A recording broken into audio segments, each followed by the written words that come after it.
What's it like being a software engineer? So I got this email from this kid named Nick, who's a German gymnasium or high school student, and he's supposed to interview an expert in their field about a field that they want to go into. Joke's on you though, Nick. I'm no freaking expert, but I'll give it the old college try. I guess it's about 8:19 in the morning. I just got back from Germany, it's funny. Literally, I landed and then I went and got a haircut. Probably should have got the haircut before I spoke in front of like 300 people from NATO. But I landed. My stylist was like, "Yeah, I'm free if you come right now." And so I went from the airport to my stylist and got a haircut. And it's 8:20 in the morning right now. I guess I'm gonna go to I gotta go food shopping. But let's answer Nick's questions first.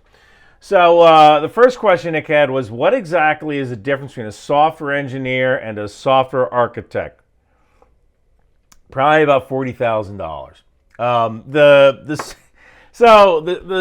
software architect usually knows a lot about many different systems and how those systems interact, and they're the ones that you go to kind of plan out the direction of the software, and the software engineer implements. And usually the software architect will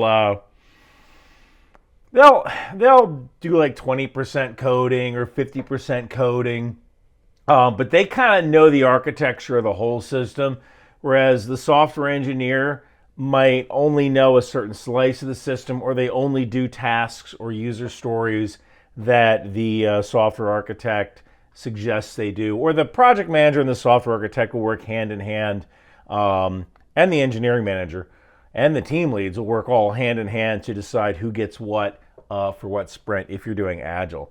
So the difference is that the software engineer usually implements, where the software architect usually has the grand strategy about what they're going to do for that particular sprint, or the grand strategy of the software. What are your daily, everyday tasks as a software architect or engineer? Usually I get into work around 9ish, and I close my office door, and everyone thinks I'm super busy, because sometimes I'll just pace around and I'll talk to myself. And people think, oh, wow, Ryan's really busy on the phone coordinating stuff and doing stuff. And then usually I have a 10 o'clock meeting. And that's where we talk about all the stuff that we're not going to do. And then 10:30, I'll attend the stand-up. And everyone will talk about all the stuff that they did or didn't do yesterday. And I'll take about a 2-hour lunch from like 12 to around 2 in the afternoon. And people think I'm like super busy because I'm not at my desk, but my jacket's still there. So I keep a spare jacket in the car so I can be out for a while. But people think I must be in the office because my jacket's still there. And usually I'll stay and just kind of move the mouse around screen. I'll bring a separate computer that looks like my work computer that's connected to my phone, using my phone as a hotspot, and I'll just be browsing the internet or watching movies or something, but everyone thinks I'm on my work computer, even though I'm on a totally different network. I'll do that until around 5, and then my boss, usually the engineering manager, will come by and he'll say, hey, burning the candle at both ends, huh? And I'll be like, yeah, I got to get these slides done for tomorrow, and I'm watching Netflix or something. And then usually I go home, I order a pizza, I drink a beer, and watch some TV and go to bed.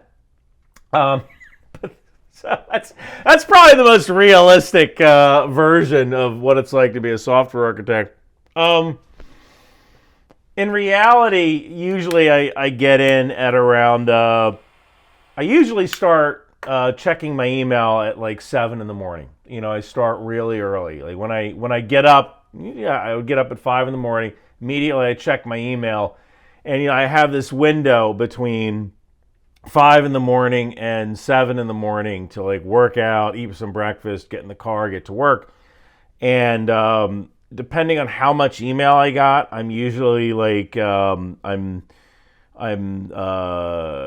it's funny. I just got a text message from someone at AUSA saying that AUSA is this conference I have to go to. I just got a text message saying trouble has arrived So me and this friend, we're gonna spend some time together when they go to this Army conference in DC. So usually, like if there's too many emails or it's complex, I might spend like an hour answering emails or thinking about a problem, which sometimes kind of melds into my workout time, right?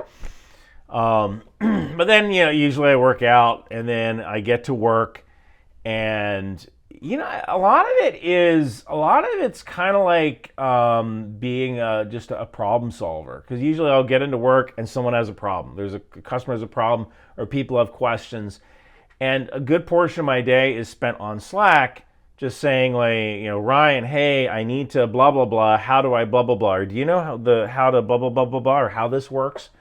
And because I know the whole system, I'll go, oh yeah, this works like this. Or have you tried this? Or hold on, I got an email about how to configure that. Let me go find that, and I'll find that. And then after I find that piece of information, I'll update our wiki. Because usually, all developers have a wiki.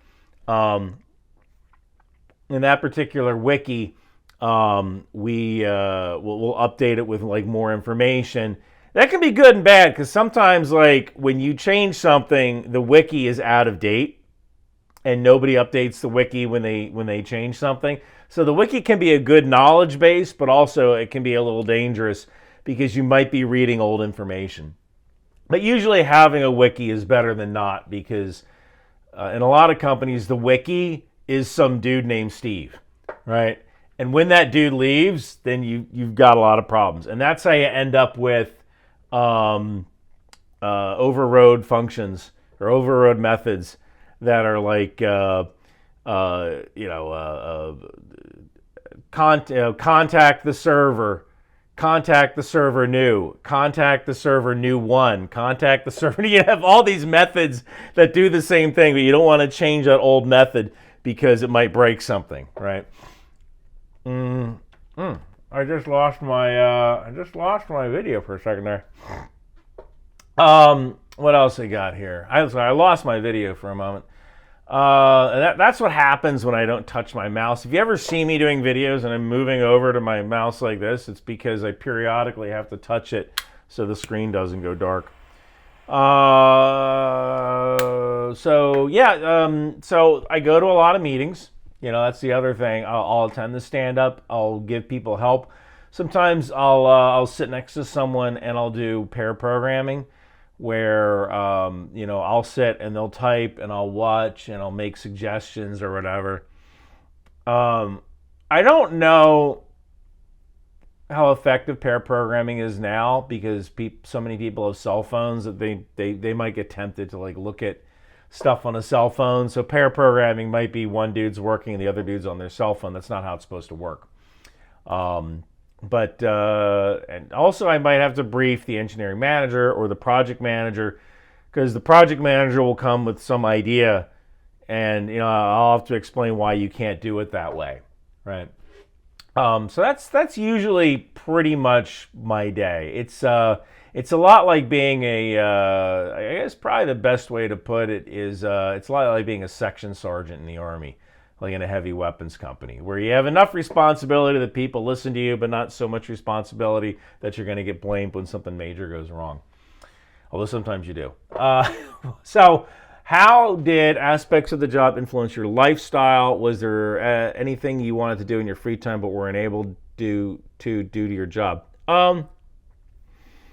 So when I was at Accenture, I traveled a lot, and sometimes, I kind of got this reputation as a firefighter, where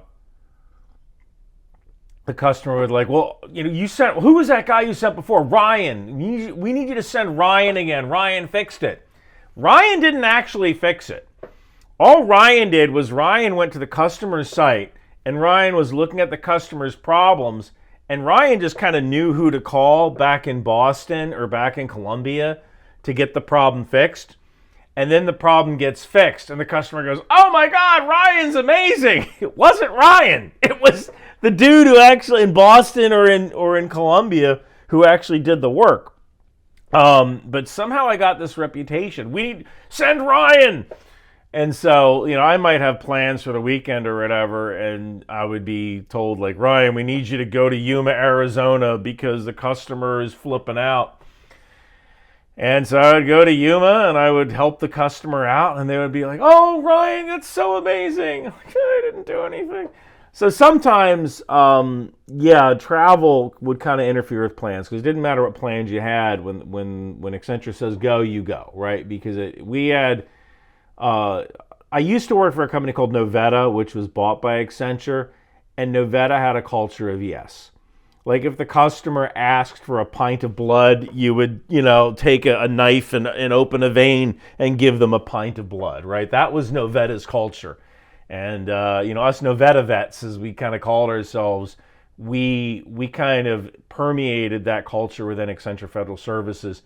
And we really, I don't want to say changed their culture, but we altered their culture positively, because that whole Novetta mindset of do whatever it takes to make the customer happy, that was a big part of our culture. So also, like, is there anything you want to do in your free time but you're unable to? Sometimes I for a while I was on what's called the break fix team, and the break fix team fixes bugs. And dude, actually, being on the break fix team led me to the software architect thing, because on the break fix team, we fix any bugs that come in. We don't do any new development. We just fix bugs.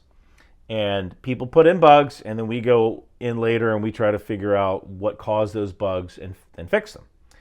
And because of that, you just know the entire program. Like, you just know everything, because one day you might be fixing the interface, the next day you might be fixing a communications part, the next day a drop-down box isn't working right, so you just know everything. And I loved break fix.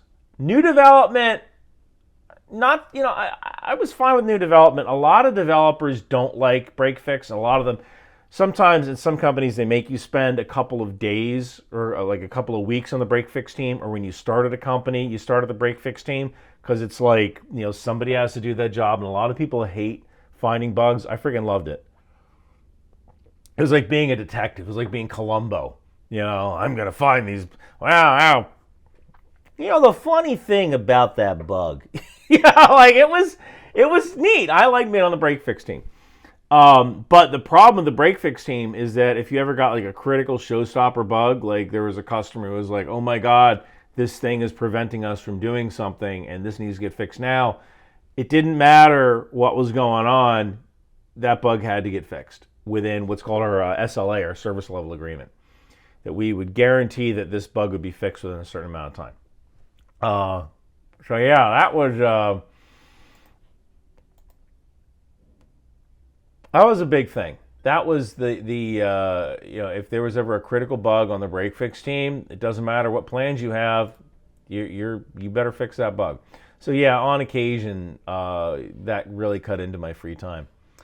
What are the parts of the job that were especially hard or easy for you? Hard or easy? I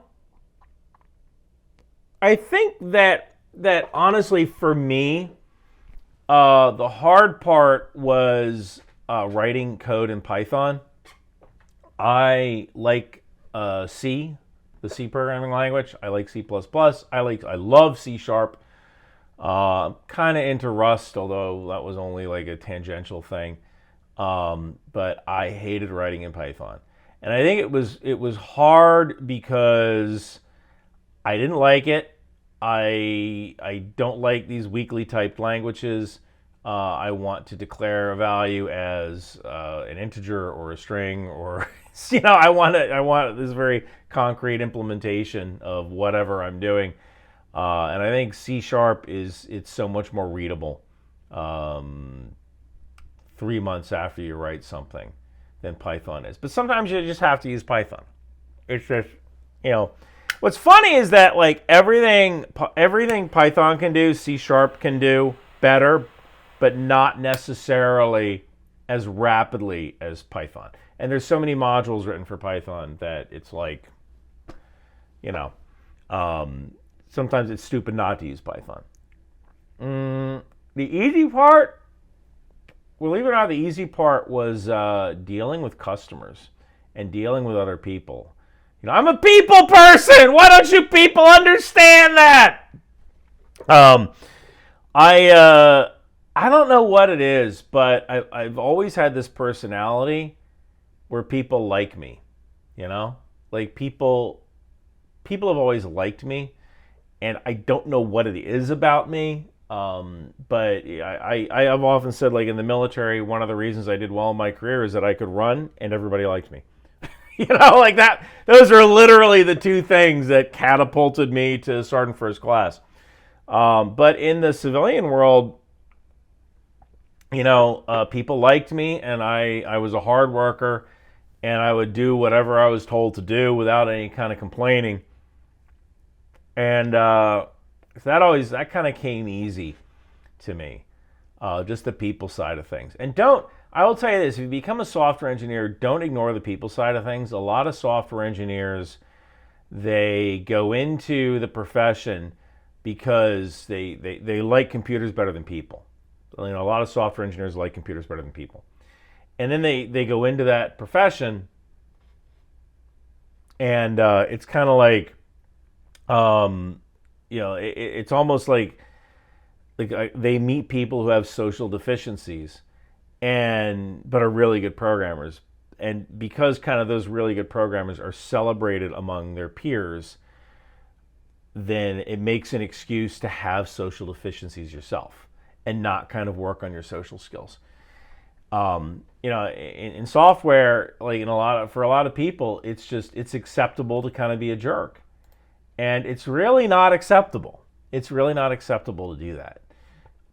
But since a lot of your low-level peers cheer it on, like, oh, look at this guy. He didn't like the noise that was coming from the server, so he got a pair of scissors and cut the wire to it. Like, who does that, right? But that actually happened to someone at work, like one of our developers. I guess there was a test message getting sent out through a server, and instead of unplugging the server or asking, like, why is this thing making this noise, he went and got a pair of scissors and, like, cut the Ethernet cable so it couldn't. And that was like, it's like a psychopathic thing to do, right? But it was celebrated, like, oh, this guy's so cool. And actually, it kind of gets worse in college, too, because, you're in high school and you're in the computer club or you work on software and stuff, and then your high school, or you leave high school, and you go to college, and now you're surrounded by people who are just like you, and your level of social deficiencies is kind of celebrated. So if you can, try to work on yourself socially, because those social deficiencies will actually hold you back in your career. What are the things you saw other people struggle with? Social deficiencies. And not just so, for the most part, I rarely ever met programmers who struggled with kind of understanding programming. I mean, sometimes you met people who were like web guys who somehow got a job like on the back end, and they were like lost. And they're like, can you help me this? Can you help me that? And they were lost and they were slow. But usually programmers, a good programmer can learn any language in about 3 months, right? But the thing I saw a lot of people struggle with was the social aspect of just working every day and like showing up on time. That's another thing. Like, I can understand if like, some programmers, they might think, oh, I'm more efficient at night.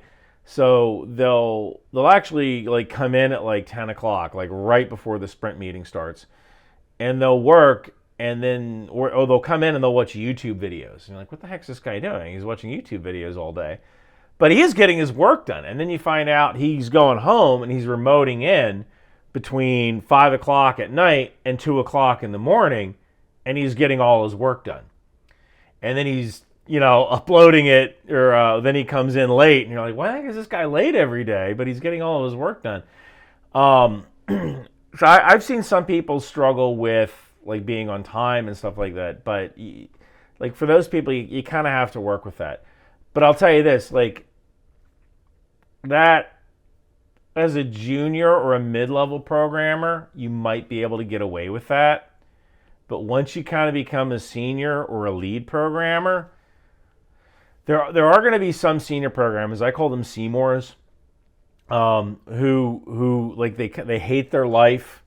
They've been at this company for 7 or 10 years, and they know the system really well, but they haven't really kept up on developments outside of their sphere of influence.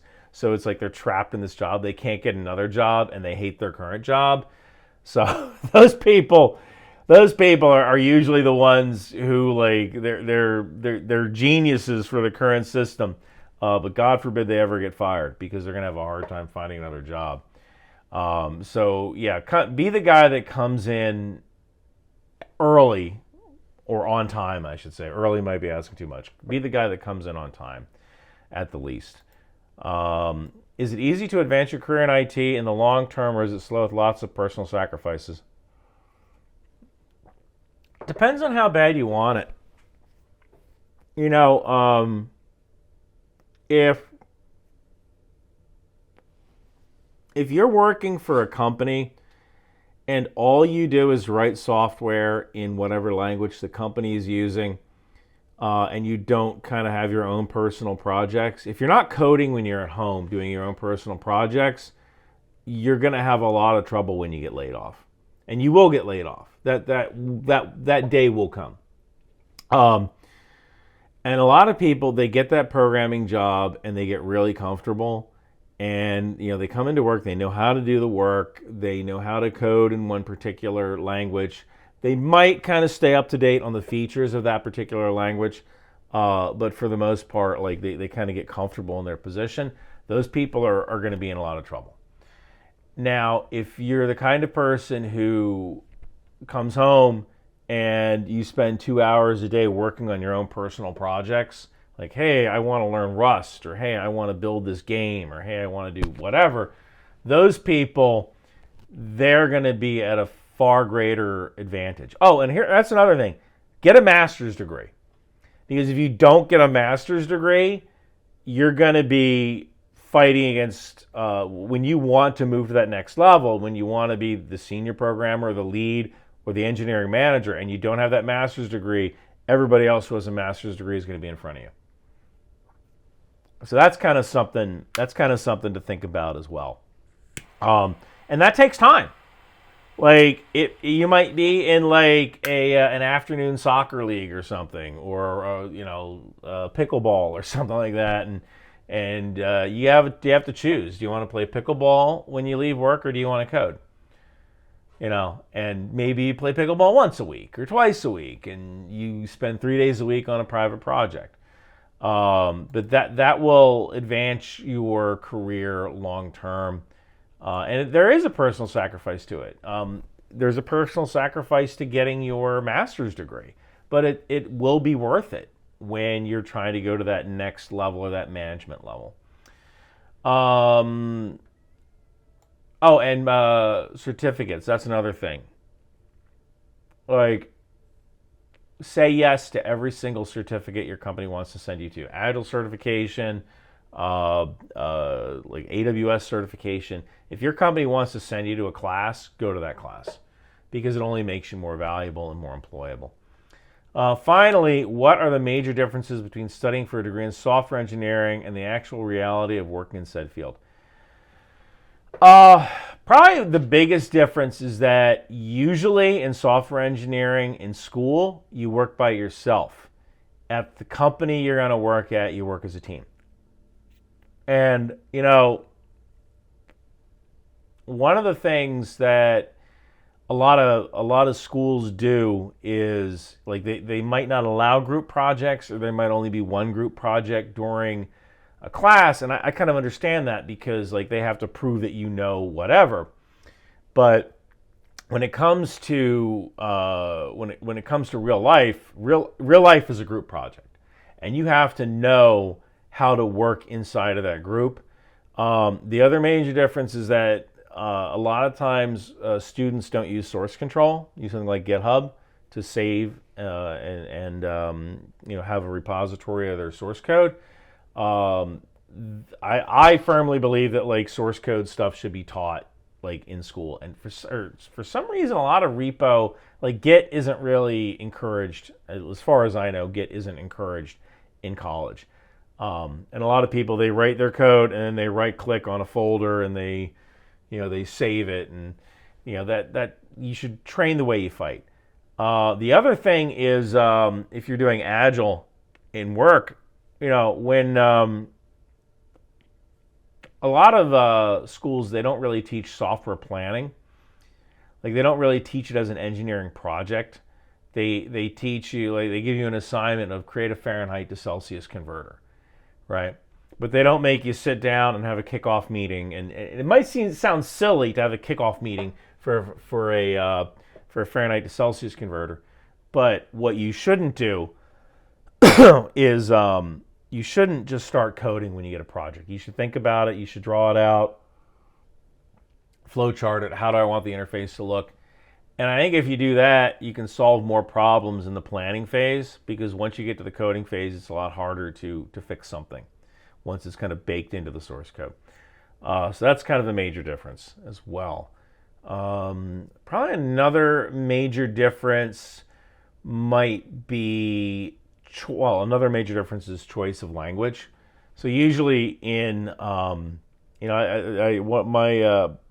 owner of the AeroMed Lab is also a professor at University of Texas at Dallas, and he would give out assignments to people, and the assignment was to do it in C++, but this one dude in his class was turning his work in Rust, and when the professor said, like, you can't do that, the assignment was for C++, the kid would go, well, Rust is better.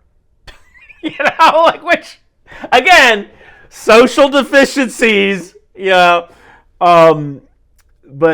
in a lot of ways, like Rust, Rust is a great language, but if the assignment is C++, you have to do C++.